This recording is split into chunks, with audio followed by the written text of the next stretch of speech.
Buenas tardes y bienvenidos a una nueva sesión del curso de microbiología de la Universidad Autónoma Metropolitana Unidad Lerma. Siguiendo con lo que se había comentado en las sesiones precedentes, el siguiente grupo de microorganismos que es pertinente analizar a efectos de luego poder establecer un pequeño análisis sobre cómo debe hacerse o cómo debe entenderse una aproximación taxonómica. Hoy vamos a profundizar en las generalidades de los hongos, ¿sí? Bien, lo primero que es relevante decir es dónde se sitúan los hongos, si debemos ubicarlos teniendo en cuenta el árbol filogenético de la vida, ¿sí? Esta ilustración representa la distribución de todos los organismos presentes en la biosfera en función de su cercanía o lejanía genética, ¿sí? En este caso, bueno, pues tenemos que los hongos, ¿sí?, están situados en esta parte del árbol, dentro del dominio Eukarya, ¿sí? Lógicamente, pues bueno, hay distintos grupos de organismos, pero es donde tenemos esta representación, los fungi, ¿sí? Los otros dos grandes dominios que también son parte del objeto de estudio de la microbiología, pues son el dominio bacteria y el dominio arquea, ¿de acuerdo? Dentro de los eukarya pues tenemos los hongos, también tenemos los protistas, tenemos los moneras y tenemos otro tipo de organismos que articulan su biología, por lo menos en determinadas fases, en una forma unicelular, ¿de acuerdo? Bien. Vamos a ir analizando algunas de las características y estas características vamos a correlacionarlas con su relevancia a nivel ecológico, ¿sí? Bien. Lo primero que tenemos que decir es que todos los hongos son organismos eucarióticos, ¿sí? Todos son eucarióticos. Hay parte de la microbiología, ¿sí?, que se encarga de las bacterias, ¿sí?, la bacteriología, pero hay otro tipo, ¿sí?, de organismos que son microscópicos, en este caso son unicelulares. Los hongos son organismos eucariotas, ¿de acuerdo? Una particularidad de los hongos es que la organización que tienen sus células solo alcanza la complejidad tisular, se llega a tejido. Ya estos tejidos no configuran sistemas más complejos, ¿de acuerdo? Esto es algo que es un elemento, una característica particular de los hongos. ¿Qué más? Bueno, los hongos se organizan constituyendo hifas, ¿sí? Las hifas es el término que se utiliza para referirse a estos filamentos, estos grupos de filamentos, ¿sí?, que se distribuyen bajo la superficie, fundamentalmente, ¿sí?, y que por distintos fenómenos de reorganización pueden formar estructuras un poco más complejas, como por ejemplo los cuerpos fructíferos o las setas que todos ustedes han visto en los campos, ¿de acuerdo? Bien. ¿Qué más? Bueno, los hongos tienen un metabolismo heterótrofo. La heterotrofía, ¿sí?, debe entenderse como aquel tipo de metabolismo a partir del cual, utilizando materia orgánica previamente configurada o incorporada a los sistemas por otros organismos, particularmente las plantas vasculares, que son organismos autotróficos, ¿sí?, es decir, son capaces de captar energía del sol y utilizar materia orgánica para introducir esa materia al sistema, ¿sí? Esa materia se convierte en orgánica y ya que la materia es orgánica, entonces es utilizada por otros organismos para transformarla. Particularmente pueden oxidarla parcial o totalmente. A estos organismos que oxidan materia orgánica previamente constituida los denominamos heterótrofos. Y los hongos son parte de este grupo de organismos, son heterótrofos. Bien. Otro elemento interesante, ¿sí?, es que la pared de los hongos también son organismos que contienen o que tienen pared celular. De la misma manera que en las células vegetales, los hongos también tienen pared celular.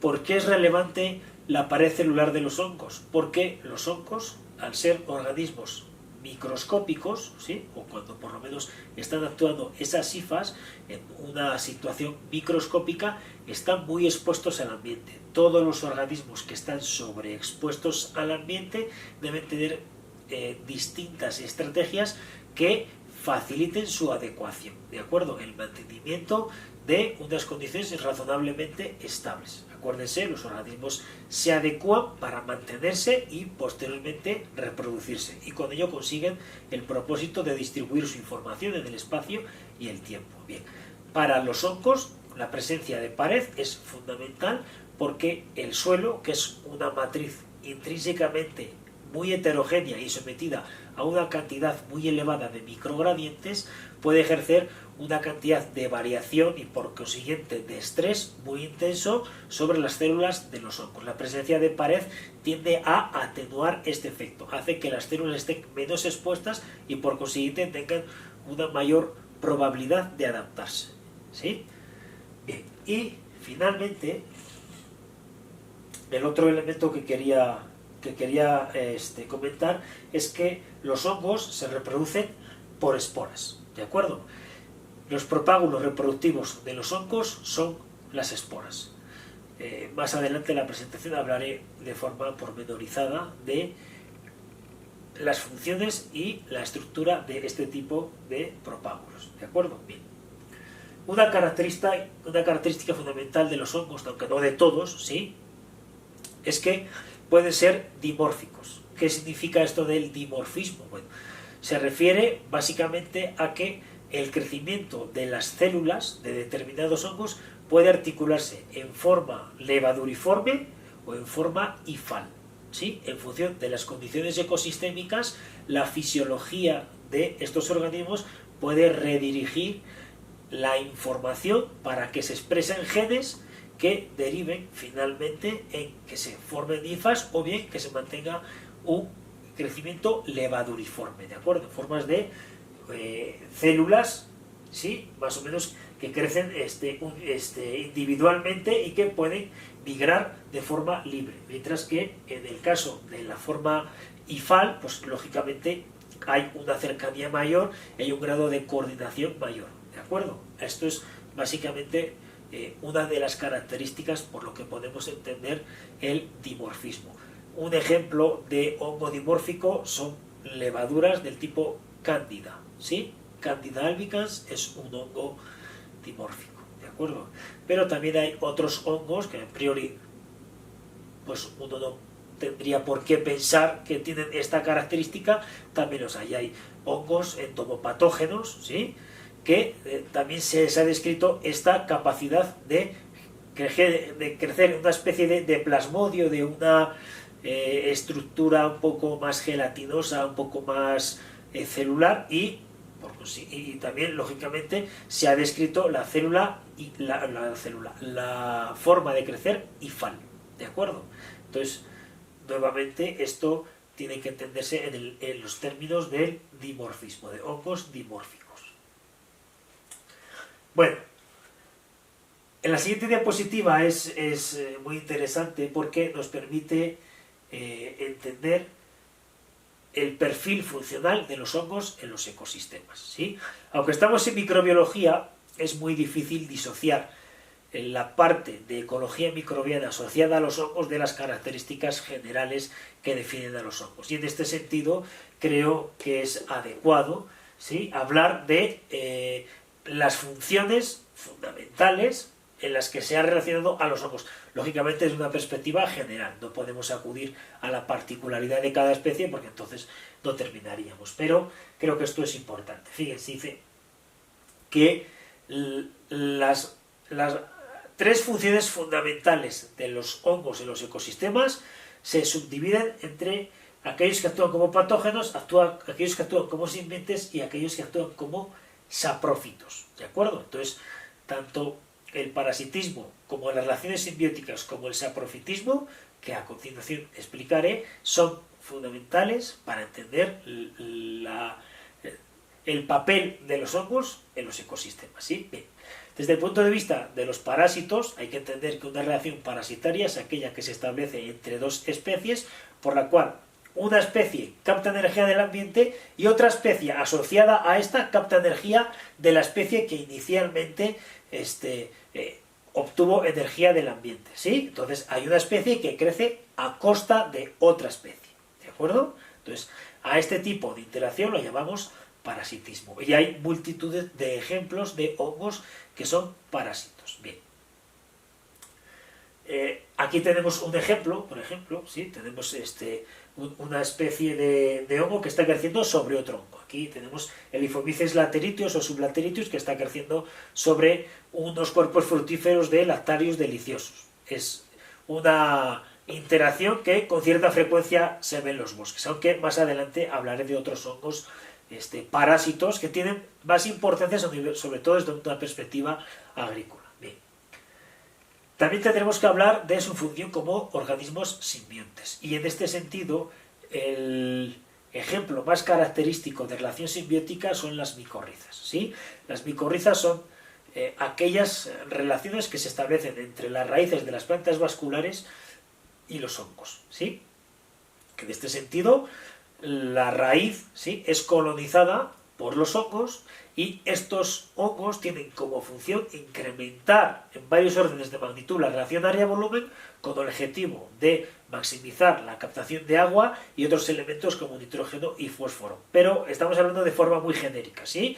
Hay un abanico muy amplio de elementos que se pueden captar a través de estas interacciones simbióticas. Por otra parte, la planta, que está captando energía del sol y está fijando materia orgánica, le suministra otra serie de metabolitos secundarios y otra serie de elementos fundamentales para la fisiología de los hongos. Estas relaciones, que en muchos casos son obligadas, han prosperado desde hace millones de años en bosques de todas las latitudes del planeta, ¿sí? Las relaciones simbióticas materializadas en las micorrizas.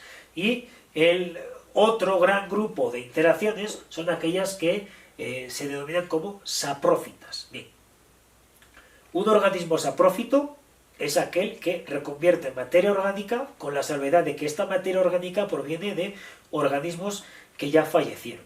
Por consiguiente, la actividad saprofítica tiene como consecuencia ecosistémica la reconversión de esta materia orgánica y la reutilización en el sistema, ¿sí? Por consiguiente, tiende a minimizar las emisiones de entropía. Y esto es fundamental porque posibilita a los ecosistemas un crecimiento constante en el tiempo, ¿sí? Es una labor fundamental, la saprofítica. A continuación, quiero que pues, simplemente tengan como referencia algunos organismos que se pueden adscribir a estos tres grupos de funciones y que les va a ayudar a recordar este papel ecosistémico. En el primer caso tenemos los hongos parásitos, ¿sí? Y en este sentido podemos hablar de Phytophthora infestas. Bueno, Phytophthora infestas es un hongo muy publicado, sobre todo en tratados y artículos de fitopatología, ¿sí? Phytophthora infestas es un hongo que es parásito de amplio espectro. ¿Por qué es un hongo famoso? Porque derivado del crecimiento desproporcionado de este hongo bajo determinadas condiciones ecológicas, sobre todo en Irlanda, ¿sí?, antes de la migración a Estados Unidos, derivó en una pérdida de la cosecha de patatas muy importante. Entonces esto llevó a que la calidad de vida de las personas se depauperó muchísimo, la gente no podía comer y la consecuencia fue que tuvieron que emigrar. Entonces parte de la emigración irlandesa hacia los Estados Unidos se puede explicar por el enorme incremento en la intensidad parasitaria de Phytophthora infestas sobre las cosechas de patatas. Bien. Otro ejemplo de hongo parasítico o parasitario, ¿sí?, es Rhizoctonia solani. Rhizoctonia solani, otro hongo de enorme interés, otro de los grandes protagonistas de los libros de fitopatología, un hongo parásito de amplio espectro, ¿sí? Tiene multitud de plantas de interés agrícola de las cuales se aprovecha. Son hongos que también se denominan biotrofos porque aprovechan materia orgánica pero procedente de organismos vivos. Y en este caso, pues tenemos que Rhizoctonia solani ataca a judías, ataca a tomates, ataca a pepinos, a remolachas, a zanahorias, a multitud, les insisto, de cultivos con interés agrícola. ¿De acuerdo? Bueno, esto con respecto a la parte parasitaria. Con respecto a la actividad saprofítica, ¿sí? Aquí les muestro algunos ejemplos lógicamente muy escuetos. Tenemos aquí Ganoderma lucidum, un trametes y una varina, y aquello parece una fistulina hepática, o por lo menos un grupo de hongos cercano al género fistulina. ¿Qué hacen estos hongos? Se alimentan de materia orgánica, en este caso de residuos lignocelulósicos, ¿sí? de leñosas. Entonces, esta materia que está encerrada en estos depósitos de lignina y celulosa pasa a formar parte de la biomasa de los hongos, y cuando estos hongos se pudren, finalmente pasan otra vez a circular en el sistema. Por lo tanto, les insisto, esta es una manera de reconvertir la energía y hacer que el crecimiento de los ecosistemas sea más sostenido en el tiempo. La labor de reconversión es fundamental en la dinámica ecosistémica, ¿sí? Bueno, de la parte de simbiosis, nada más quería nombrar que en todos los bosques el crecimiento vegetal está directamente asociado a una rizosfera sana, y eso en muchos casos involucra la presencia de interacciones micorrícicas. Si no hay interacción micorrícica, el crecimiento es más lento, y esto tiene consecuencias lógicamente en la tasa de productividad ecosistémica, ¿sí? Esto es muy importante, pero bueno, hay multitud de ejemplos de hongos que forman micorrizas. Puede ser desde el género Lactarius, el género Suillus, asociados a coníferas, pero preferiría no profundizar en este tipo de elementos porque pienso que podemos desviarnos bastante del tema. Bien. En la siguiente diapositiva únicamente les muestro un ejemplo de metabolitos que podemos obtener a partir de los hongos y que tienen un enorme interés en la industria. Unos ejemplos claros en este sentido son los antibióticos, ¿sí? Los hongos son productores de antibióticos.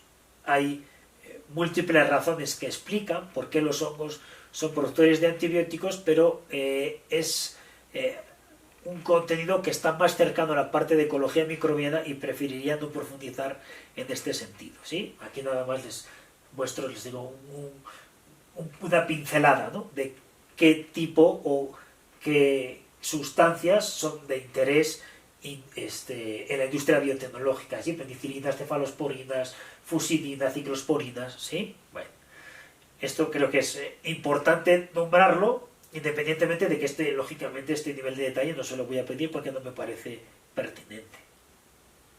Bien, en cuanto a la diversidad de los hongos, si bien para bacterias hacíamos una clasificación un poco de brocha gorda, ¿sí? De gram positivas y gram negativas, que cuando uno penetra en el mundo bacteriano vemos que, bueno, es una clasificación muy ad hoc para el laboratorio, pero en realidad desde el punto de vista funcional y ecosistémico tiene poco que decir, ¿sí? En este caso sí me parece relevante acudir a los principales filum de hongos, ¿sí? En este caso podemos hablar de los ascomicotas o ascomicetes, los basidiomicetes, los omicetes y los mixomicetes, ¿sí? Son 4 grupos de hongos. Los hongos tienen una diversidad enorme, ingente, ¿sí? Pero la mayoría de los hongos con interés, ¿sí? Digamos desde el punto de vista no solo ecosistémico sino humano, están circunscritos a estos filum. Entonces, creo que es aconsejable que por lo menos recuerden estos nombres, sin entrar en más pormenores, ¿sí? Aquí tenemos algunos ejemplos. Aquí tienen uno del género Elvela, que es un ascomicete. Aquí tienen una tremela, que es un basidiomicete, pero de un grupo particular de basidiomicetes que se llaman fragmobasidiomycetes. Otro basidiomicete, como es un hongo del género boletus, ¿sí? Que es un holobasidiomicete. Les digo que esto no hace falta que presten especial atención porque son términos más cercanos a la micología y que no les voy a solicitar en este sentido. Y finalmente tenemos un mixomicete muy característico como Leocarpus fragilis, ¿sí? Que se ve en la parte de abajo de la diapositiva. Bien, un elemento interesante que se refiere a la biología de los hongos es que,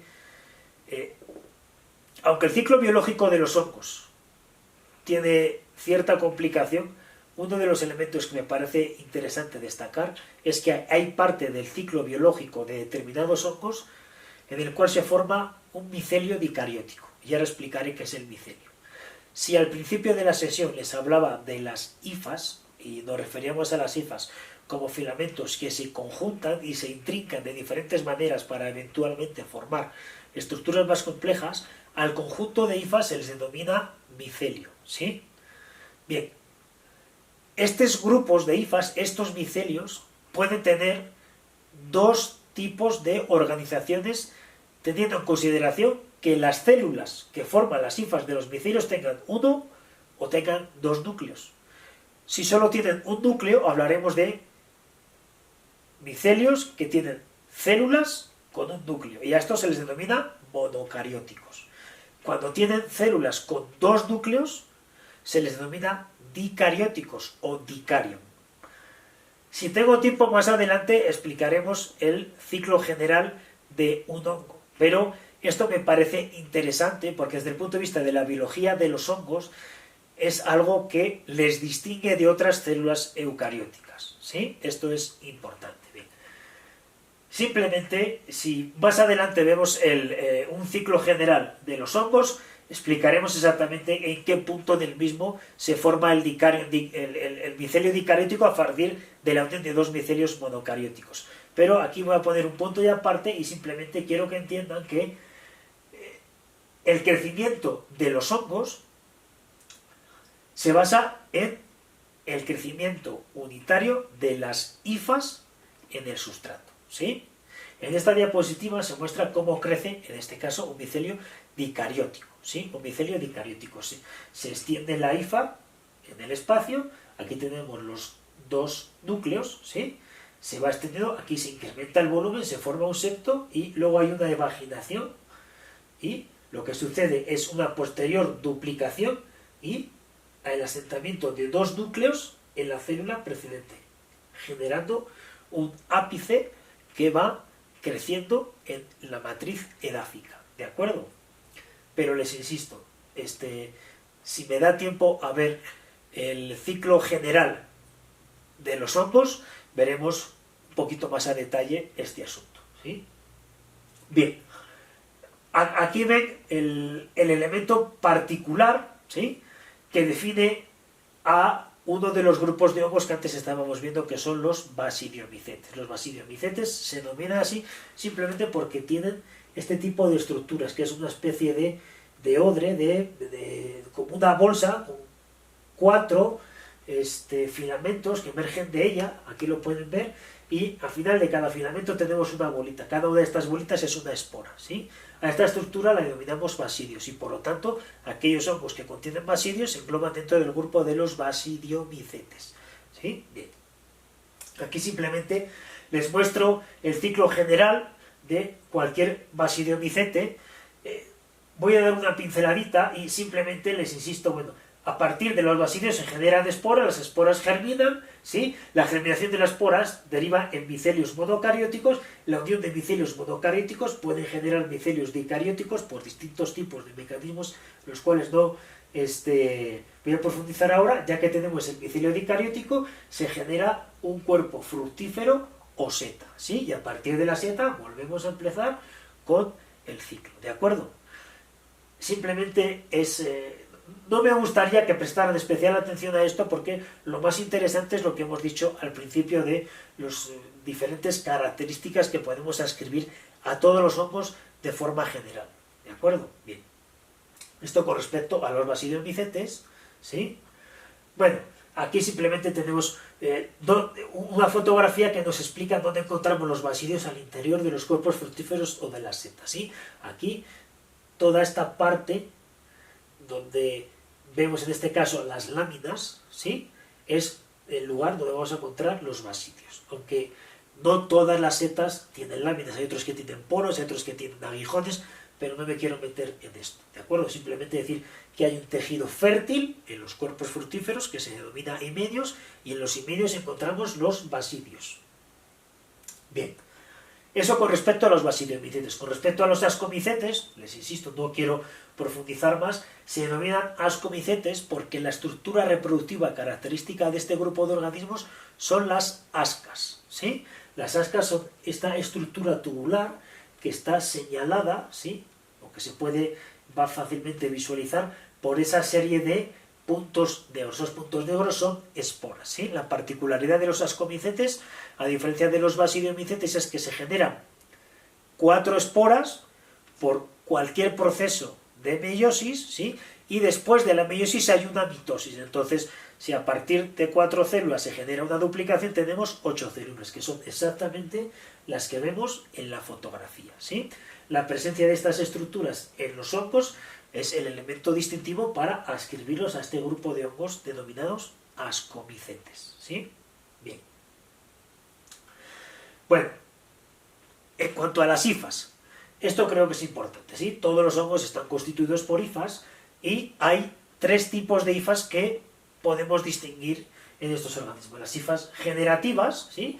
Son aquellas que generan estructuras fértiles ramificadas con paredes delgadas y septadas. Se llaman generativas porque, lógicamente, si son fértiles es porque van a tener o van a estar relacionadas con la producción de esporas. Tenemos hifas esqueléticas. Si son esqueléticas, es decir, que son menos ramificadas y que tienen una función más relacionada con el soporte, ¿de acuerdo? Y finalmente podemos hablar de las hifas conectivas envolventes o ligativas. En este caso hablamos de aquellas hifas que tienen paredes gruesas, insectos y con terminaciones más agudas o acuminadas, ¿de acuerdo? Con carácter general, son estructuras, lo mismo que hablábamos para bacterias, de flagelos, de frimbias, de pilis sexual y todo este tipo de elementos. Creo que es pertinente hablar de la función de este otro tipo de filamentos dentro del conjunto de micelios asociados a la complejidad tisular de los hongos, ¿sí?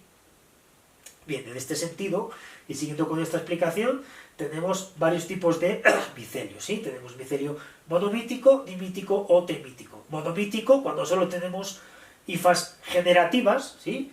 Dimítico cuando tenemos hifas generativas esqueléticas o conectivas, y trimítico cuando tenemos los 3 tipos de hifas, ¿de acuerdo? No voy a centrarme en especies de hongos porque creo que sería llenarles de datos que no me parecen lo más relevante, sobre todo a efectos de lo escueto que va a ser este curso, ¿sí? Bien, bueno, aquí solo son unas pequeñas fotografías de los hongos que contienen estas características, ¿sí? Entendiendo el micelio monomítico, dimítico o trimítico, ¿sí? Bueno. En esta diapositiva vamos a empezar a profundizar en la estructura del ápice de la hifa, ¿sí? Y veremos que está completamente asociada a los procesos de transporte. Pero esto lo veremos en un segundo vídeo.